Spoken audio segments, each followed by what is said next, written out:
Assalamualaikum warahmatullahi wabarakatuh. Kami dari kelompok 3 ingin mempresentasikan makalah kami yang berjudul Filsafat Pendidikan Realisme dan Filsafat Materialisme. Yang pertama yaitu filsafat realisme. Pengertian filsafat realisme ialah pandangan bahwa objek-objek indera adalah real dan berada sendiri tanpa disandarkan. Yang kedua itu bentuk-bentuk filsafat pendidikan realisme.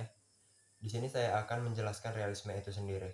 Realisme merupakan aliran filsafat yang memiliki beraneka ragam bentuk. Realisme sendiri ada dua bentuk, yaitu realisme rasional dan realisme naturalis.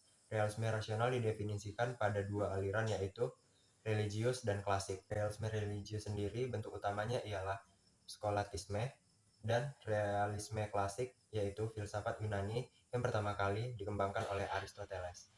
Sekian dari saya lanjutkan kepada teman-teman saya. Terima kasih. B. Realisme religius. Realisme religius dalam pandangannya tampak dualistis. Ia berpendapat bahwa terdapat dua order yang terdiri atas order natural dan order supranatural.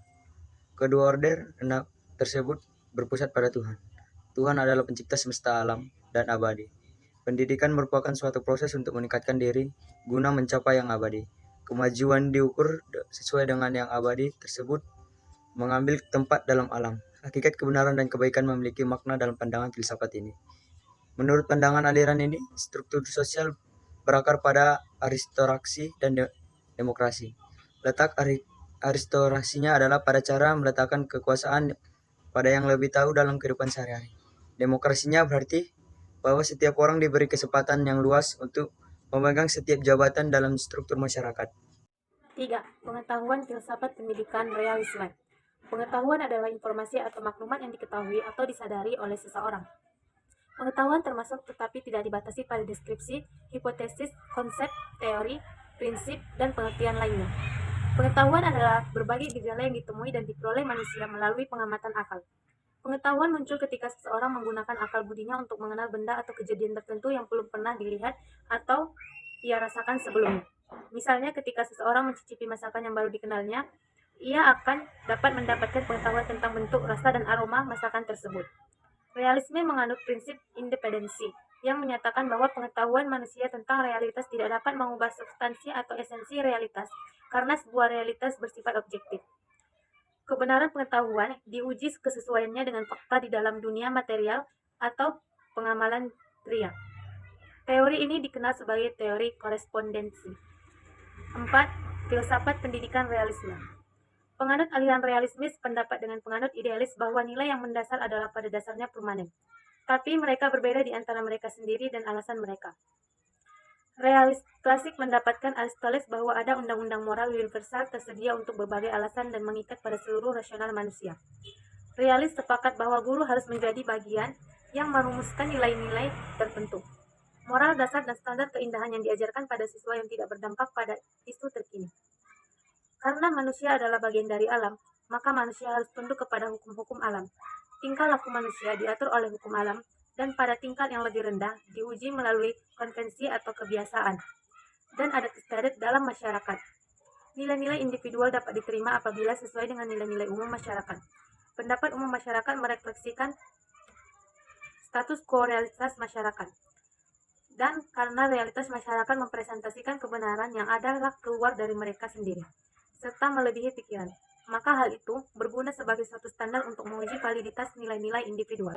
Yang kedua, guru adalah pengelola KKM dalam kelas. Guru harus menggunakan minat siswa yang berhubungan dengan mata pelajaran dan membuat mata pelajaran sebagai sesuatu yang konkret untuk dialami siswa. Yang ketiga, tujuan pendidikan. Tujuan pendidikan realisme adalah untuk penyesuaian diri dalam hidup dan mampu melaksanakan tanggung jawab sosial. Yang keempat, proses pendidikan. Yang pertama, kurikulum. Yang kedua, metode pendidikan. Dan yang ketiga, evaluasi. Dan B. Pendidikan filsafat materialisme, yang mana pengertian materialisme adalah paham dan filsafat yang menyatakan bahwa hal yang dapat dikatakan benar-benar adalah materi. Filsafat materialisme adalah klaim tentang hakikat realitas. Materialisme adalah keyakinan bahwa segala sesuatu terbuat dari materi dan energi, tanpa entitas non-materi seperti jiwa, roh, atau dewa supernatural. Selain itu, materialis tidak percaya kepada metafisik, transendensi, atau entitas apapun yang melampaui dunia material.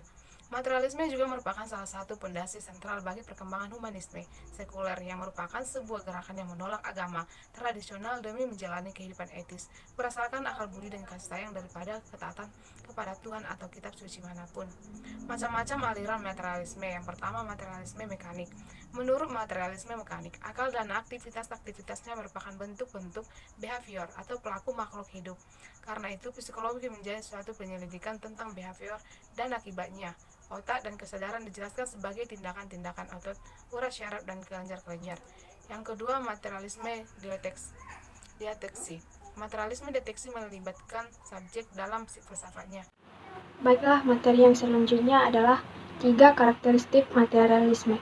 Karakteristik umum materialisme pada abad 18 berdasarkan pada suatu asumsi bahwa realitas dapat dikembangkan pada sifat-sifat yang sedang mengalami perubahan gerak dalam ruang. Asumsi tersebut menunjukkan bahwa 1. Semua sains seperti biologi, kimia, psikologi, fisika, sosiologi, ekonomi, dan yang lainnya ditinjau dari dasar fenomena materi yang berhubungan secara kasual atau sebab akibat. 2.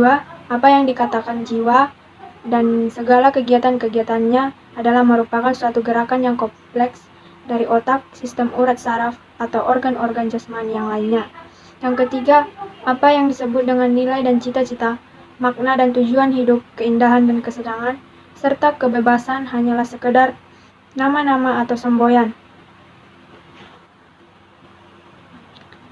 Cabang materialisme yang banyak diperhatikan orang dewasa ini dijadikan sebagai landasan berpikir. Selanjutnya nomor 4, implementasi aliran materialisme dalam dunia pendidikan. 1. Pandangan materialisme mengenai belajar positivisme. Materialisme maupun positivisme pada dasarnya tidak menyusun konsep pendidikan secara eksplisit. Bahkan menurut Henderson, materialisme belum pernah menjadi penting dalam menentukan sumber teori pendidikan. Yang kedua yaitu pandangan materialisme mengenai belajar behaviorisme. Menurut behaviorisme, apa yang disebut dengan kegiatan mental kenyataannya tergantung pada kegiatan fisik yang merupakan berbagai kombinasi dan materi dalam gerak. Gerakan fisik yang terjadi dalam otak kita sebut berpikir, dihasilkan oleh peristiwa lain dalam dunia materi, baik material yang berada dalam tubuh manusia maupun material yang berada di luar tubuh manusia. Sekian presentasi yang dapat saya sampaikan. Terima kasih.